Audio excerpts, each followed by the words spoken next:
ప్రతి ఆదివారం మీకు ఒక అంశం చెప్తున్నారు. ప్రతి ఒక్క ఆదివారం కూడా ఒక అంశం మీద వెళ్తున్నాం. అంటే చెప్పిందే కాకుండా మరలా కొత్త విషయాల మీద వెళుతాం. అందుకని ప్రతి ఒక్కరూ కూడా గమనించుకొని సంఘం యొక్క ముఖ్య ఉద్దేశం ఏంటంటే సంఘము దేవుణ్ణి ప్రేమించాలి, సంఘము దేవుణ్ణి మహిమపరచాలి, సంఘము దేవుని గుణాతిశయములను ప్రచురం చేయాలి, సంఘం సువార్తను ప్రకటించాలి, సంఘములో యేసు క్రీస్తును విశ్వసించిన వారికి బాప్తిస్మం ఇవ్వాలి, సంఘము విశ్వాసులకు వాక్యము బోధించాలి. సంఘం ఈ రోజున విశ్వాసులకు వాక్యం బోధిస్తుందండి. వాక్యం బోధిస్తుందా? బోధించే వారిగా లేరు, చెప్పే వారిగా లేరు. ఎంతవరకు వినటం దాన్ని ఏం చేస్తున్నారు? వదిలేయటమే. తర్వాత సంఘము క్రమశిక్షణ కలిగి ఉండాలి. సంఘంలోకి వచ్చినప్పుడు నీ ప్రవర్తన జాగ్రత్తగా ఉండాలి. సంఘానికి వెళ్ళినప్పుడు జాగ్రత్తగా వెళ్ళాలి. అంటే నువ్వు ఫలానా సమయం ప్రార్థన సమయం, ఈ సేవకుడు ఈ సమయం పెట్టారు అని అంటే నువ్వు ఆ సమయానికి ఏం చేయాలి? రావాలి. ఏదన్నా ఒకసారి కొంచెం అర్జెంటుగా కుదరగా రాకపోతే తప్పదేమో కానీ నువ్వు ఎప్పుడు కూడా క్రమం అనేది సమయాన్ని తప్పించకూడదు. పిల్లల స్కూల్కి 8 గంటలకు వ్యాన్ వస్తుందంటే 8:30కి రెడీ చేస్తారా? రెడీ చేయరు. 8:30కే ఇంకా పావు తక్కువ 8ంటికి ముందే పావు గంట అర్ధగంట ముందే ఉంటారు బయట. వ్యాన్ వస్తుందనంటే 8:30కి ఎందుకు తీసుకురావు బయటికి? ఆ టైంకి ఏమైపోతుందండి? వ్యాను వెళ్ళిపోతుంది. కానీ ఆరాధన 10 గంటల కన్నా 9 గంటల కన్నా ఎన్ని గంటలకు వచ్చేది? ఈ రోజున ప్రతి ఒక్క చాట కూడా పాటలేక అయిపోయిన తర్వాత వెళదాం, వాక్యం చెప్పేటప్పుడు వెళ్దాం. ప్రతి ఒక్క చాట జరుగుతున్న విషయం ఇదే ఎక్కువగా. ఏది నీకుందా? క్రమశిక్షణ ఉందండి. అన్నిటిలో మనిషి క్రమశిక్షణ తీసుకుంటావు. జాబ్కి వెళ్ళే విషయాల్లో 9 గంటలకు డ్యూటీకి వెళ్ళాలంటే నువ్వు ఎన్ని గంటలకు వెళ్తావు? 10 నిమిషాలు ముందే వెళ్తావు. ఎందుకని? అక్కడికి వెళ్ళి ఏం చేయాలి? మనం తంబేయాలి, లేకపోతే సంతకం సైన్ చేయాలి. కూలి పనికి వెళ్ళేటప్పుడు కానీ ఏ పనికి వెళ్ళినా దేనికైనా కానీ అన్నిటిలో ముందే ఉంటారు. కానీ దేవుని మందిరానికి వచ్చే విషయాలు నువ్వు ఎప్పుడు వెళ్తున్నావు? ఎప్పుడు వస్తున్నావు? క్రమశిక్షణ ఉందంటే సంఘం ఏం కలిగి ఉండాలని చెప్తున్నారు? క్రమశిక్షణ కలిగి ఉండాలి. తర్వాత సంఘము సహవాసం కలిగి ఉండాలి. రాండి ప్రార్థనకు వెళదాం. ఈ రోజున దేవుని మందిరం నీకు గుర్తుందా? ఈరోజు దేవుని ఆరాధన, ఈరోజు ఆదివారం, మనందరం వెళ్ళాలి.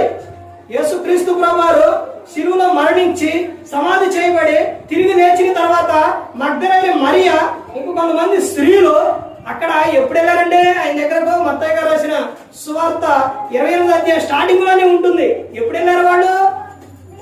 ఉదయం కాగానే పెందల కాడనే లేచి ఆయన ఎత్తుకు వెళ్ళారు. ఎందుకు వెళ్ళారండి?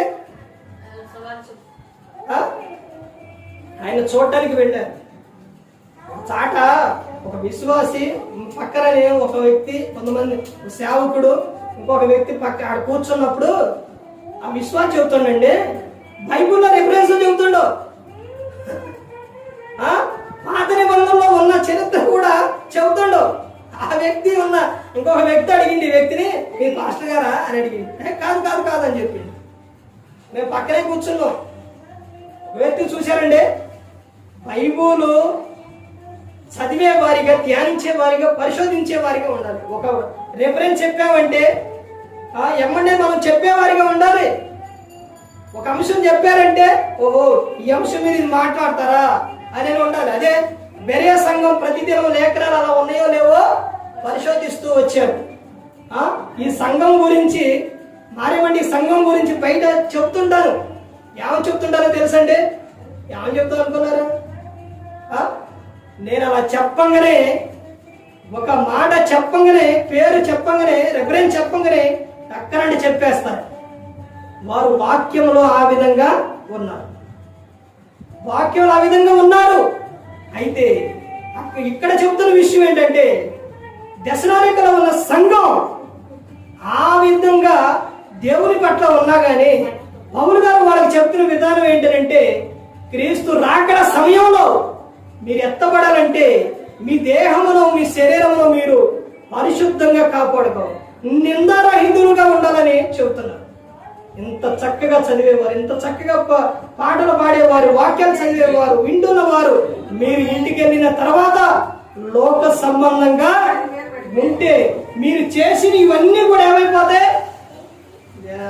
అర్థమైపోతాయి. సేవకుడు చెప్పారు, ఇంత నోట్స్ ఈ విధంగా రాసుకుంటారు, ఉదయం నుంచి సాయంత్రం వరకు నోట్స్ రాసుకున్నారు, క్లాస్ వింటున్నారు. మీరు ఇంటికి వెళ్ళిన తర్వాత మీ నోరు కంట్రోల్లో లేకపోతే ఆ బుక్ మొత్తం ఎక్కడ పడేసినట్టు? చెత్త కుప్పలో పడేసినట్టే. మీ ప్రవర్తన సరిగా లేకపోతే అని చెప్పారు. మన ప్రవర్తన సరిగా ఉండాలండి.